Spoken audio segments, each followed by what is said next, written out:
everyone, welcome to our podcast. With me, my name is Muhammad Ikhwan Al-Fajri from class 17 5B05. And here's my friend. What's your name, bro? Okay, my name is Muhammad Dafa Masuri and I'm from class 17 5B05. Okay, so today we are diving into something we all use every single day, but probably don't think about that much, the internet. And yeah, we're keeping it casual, just two people talking about tech. Okay, honestly, living in Indonesia right now, it's wild how dependent we are on the internet. Like everything from online classes, shopping on Tokopedia, to endless scrolling on TikTok, it's all online. Right? But here's the thing. Most people don't realize when someone says internet and website, they usually think it's that the same thing. But they are actually totally different. Yeah, the internet itself is this massive network. Technically, it's called networks. So it's not just one network, but literally millions of networks all connect globally. Exactly. Every device you have, your phone, laptop, even your smart fridge if you fancy, they are all constantly communicating by sending and receiving data. It's like this never-ending conversation happening every millisecond. And here's where it gets confusing for most people. The World Wide Web, or WWW, is just one part of the internet. Think of it like this: the internet is the entire city, and the web is just one popular mall inside it. That's a good way to put it. The web is basically just documents, images, videos, all connected by hyperlinks. We access them using HTTP, which is a protocol. But HTTP is only one protocol out of hundreds running behind the scenes. Most people have no clue about this. Which is funny because we all complain when the internet is slow, but we never think about how incredibly complex the whole system actually is, especially in Indonesia, where the infrastructure quality is, let's say, inconsistent. Yeah, like in Jakarta or Surabaya, you can get 5G speeds, but go to rural areas in Papua or NTT, and sometimes even getting 4G feels like winning the lottery. That digital divide is a serious problem. And it really affected education, especially during the pandemic. Some students had stable internet for online learning, while others literally had to climb hills or go to the specific spot just to get a signal. That's when technology stops being just a convenience and becomes a social justice issue. The internet is supposed to connect people, but sometimes it just highlights how unequal things really are. And we haven't even talked about the different internet service Yeah. yet. Because remember, the web is just one service. There's email, which sound basic, but it's still essential for formal communication. True. Job application, university registration, government service in Indonesia, everything still relies heavily on email. Then there's like transfer service. Back in the day, it was FTP. Now everyone use Google Drive or Dropbox. But it's same concept, moving data between computer. And here's the scary part: when Google Drive goes down for even a hour, people panic because they realize they don't actually own their data. It's stored somewhere else on servers they'll never see. Which bring us to remote access technology like Telnet. It allows users to log into a remote computer and run software as if they were sitting right in front of it. The pandemic really saw how important this is.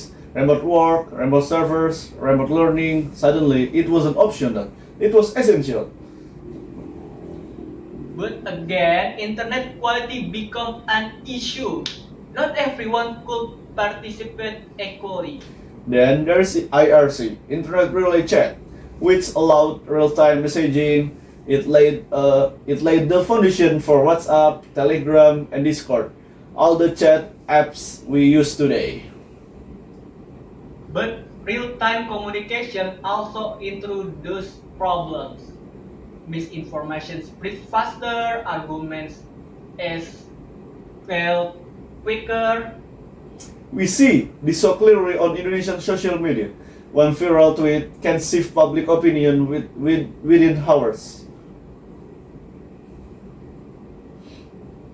and that brings us to search engines, which play a massive role in how we access information.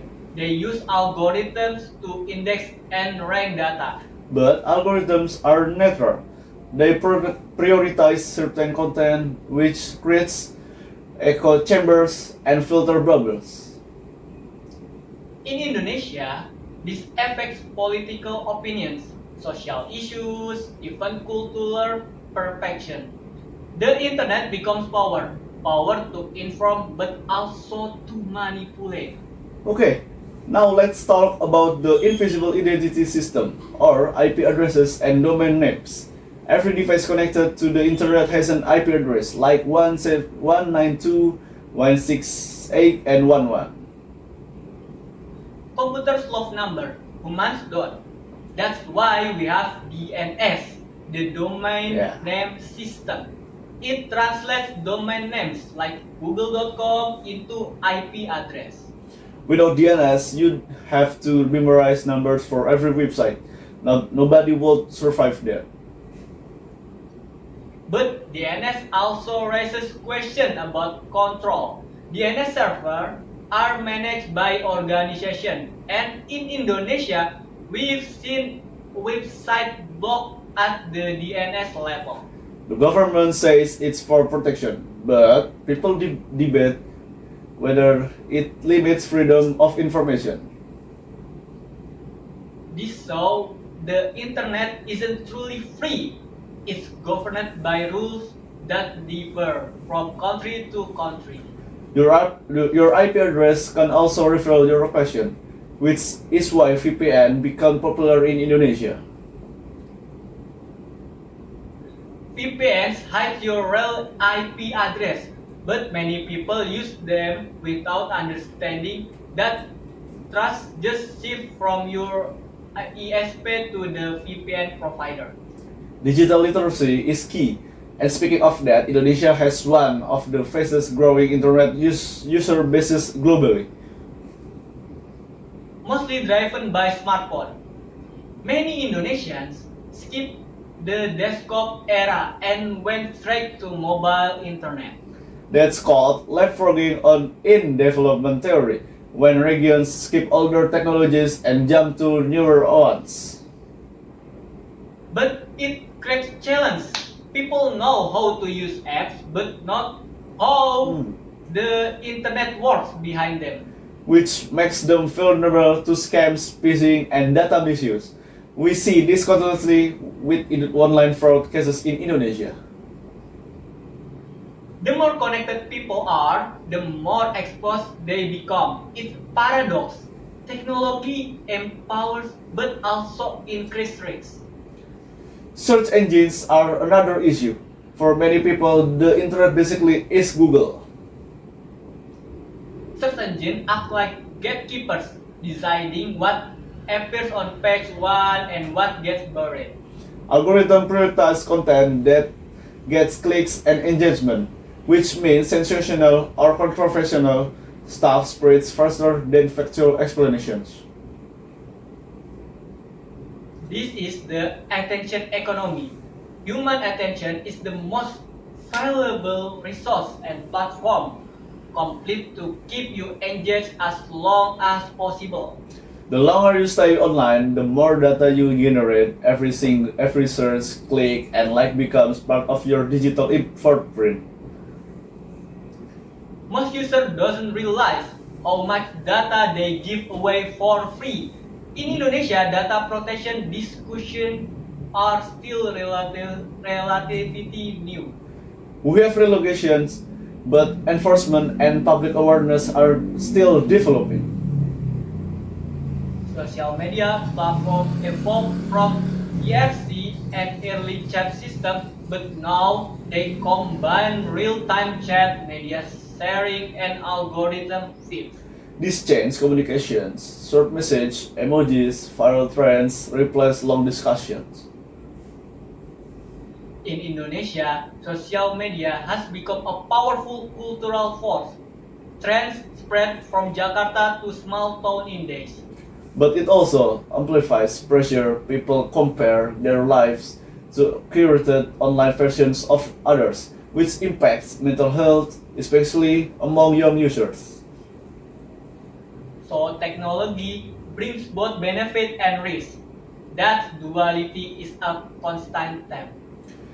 Which raises a philosophical question: is technology natural or does it shape human behavior? Some say it is just tool, others argue it actively shapes society.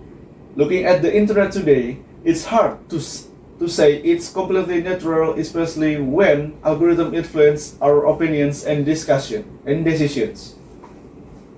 So responsibility lies is not just with the users, but with developers and policymakers too. If we summarize everything, the internet isn't just technology.